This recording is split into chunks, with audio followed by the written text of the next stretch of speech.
sessions for my YouTube channel. Does anybody have a question before we get started? I do have a few things to say, but I just wanted to know if anybody had anything they'd like to say. No, I don't. Okay.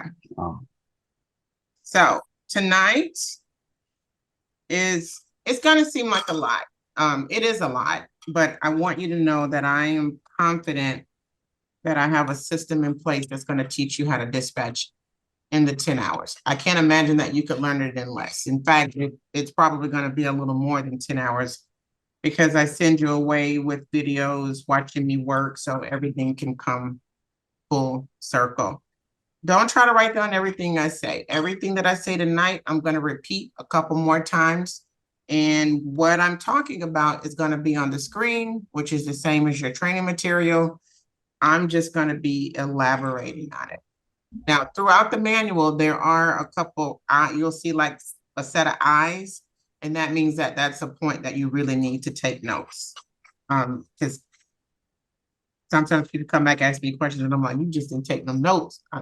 So definitely, definitely, I'm big on taking notes, but don't try to write down everything that I say, because you're just going to be distracted and you're not going to be able to focus on the actual training.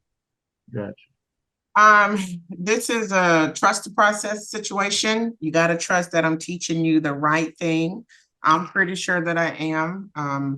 I teach this from the perspective of a driver because I've been an owner for 20 years of trucking companies. So I think I know what's important for people who actually own trucking companies and the value that a dispatcher can bring if they know what they are doing.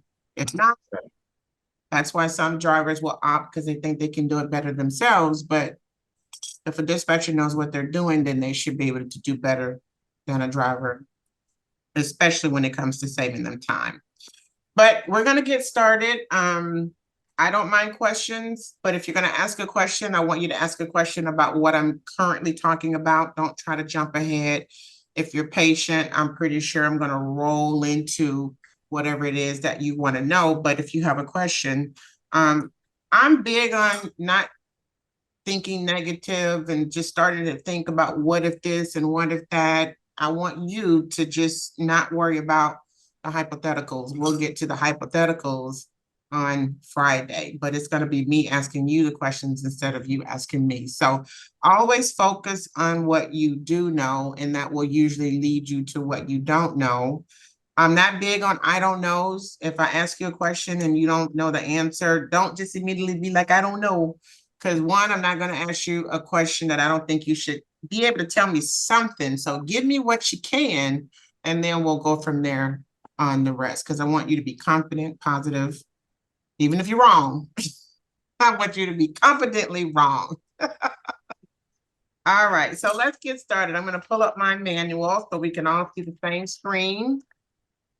If you need to stop me, raise your hand, just jump out there, whatever you need to do if you want to say something or if you want to ask a question. But we're also going to have a good time. This is not a stuffy training. Probably by tomorrow, you'll get a good feel of my personality. And on Friday, you ain't going to want to leave. You're going to want to know if you can come back on Monday. But sadly, you will not be able to.